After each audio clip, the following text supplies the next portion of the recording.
Okay, for this lab, we're going to do the bisector method, but first we're going to talk about the intermediate value theorem. And in calculus, you use this a lot.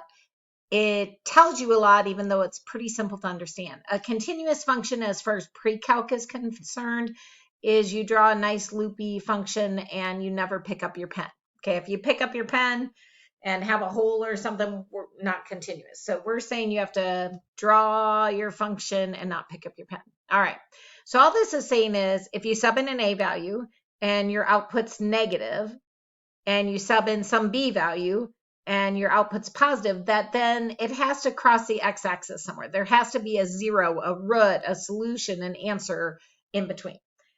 And it could be the other way. You know, you sub in something and you get a positive output over here, you get a negative output over here. Obviously, it has to cross somewhere, okay?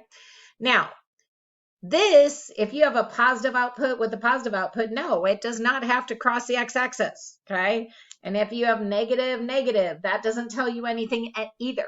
You need a negative output and a positive to say, oh, then there must be a zero somewhere in the middle. All right, so we're going to look at the bisector method to find these without graphing.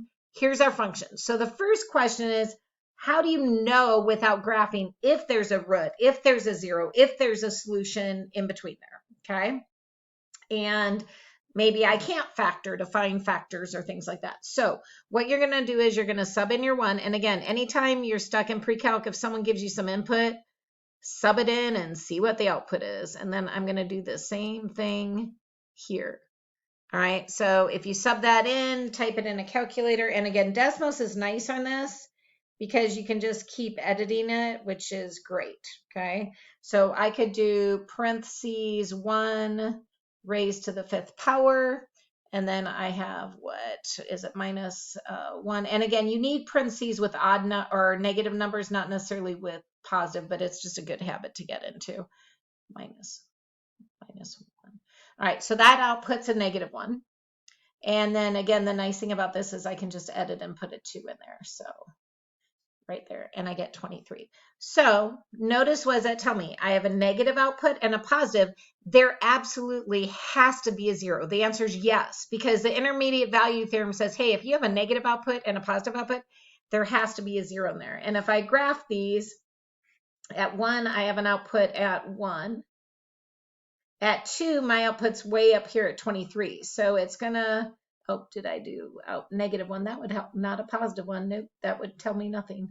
All right, so if I have a negative output and a positive output, somewhere it has to cross in between there, okay? All right, so we're gonna do what we call the bisector method to try to find it.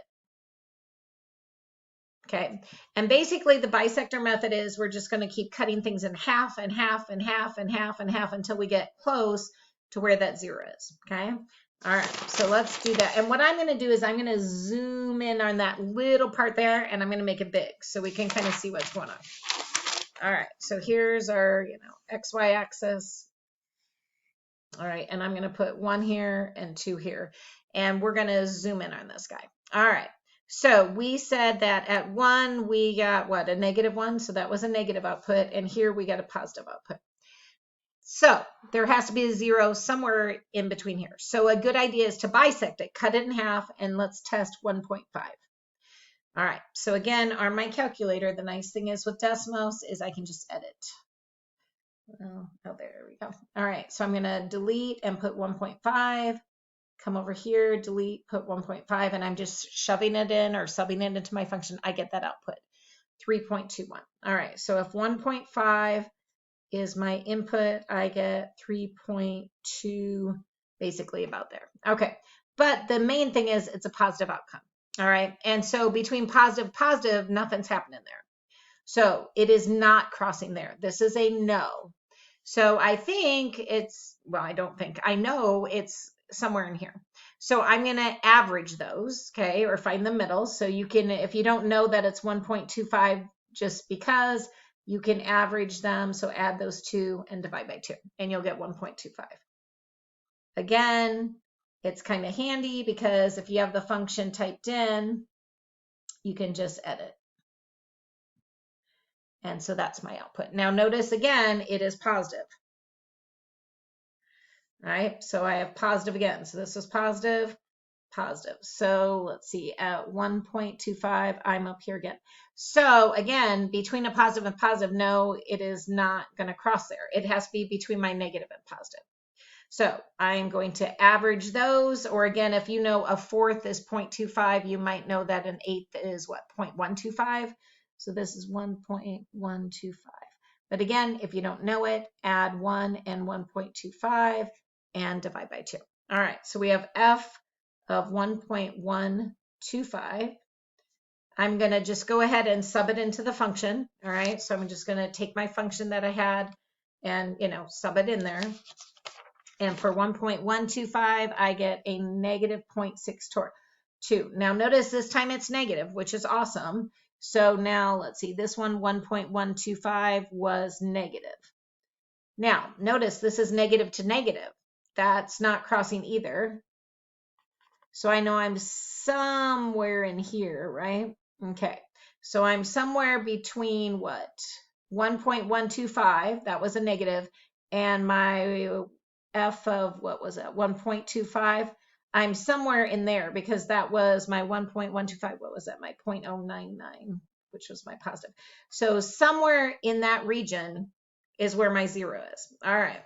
So I am going to focus on going between those two. So I'm going to average these. Okay. So if I add those up, so 1.125 and 1.25, add those up, divide by 2, I am going to test 1.1875 because that's in between there. So I'm going to sub that in, 1.1875. So again, I have it programmed on my Desmos, so I can just edit. So if I have delete, and I'll go ahead and delete that. All right, so I have 1875 and 1875. All right, and I get an output of about negative 0.31, okay, which is negative. All right, so then I'm like, okay, so that gives me negative again. So again, all of these negatives, it's not going to be in between those. So it's going to be in between this little area right there, okay, which again is between that negative and that positive. So again, I want to average these again. So 1.21 or 1.25 and 1.1875. Add those up, divide by 2. Okay, so let me just do that here. 1.2, let's see, I'm going to do a fraction first. 1.25 plus, what's the other one? 1.1875 divide by 2, and I get f of 1.21875. And I could keep going forever and ever and ever and ever and zoom in, zoom in, zoom in.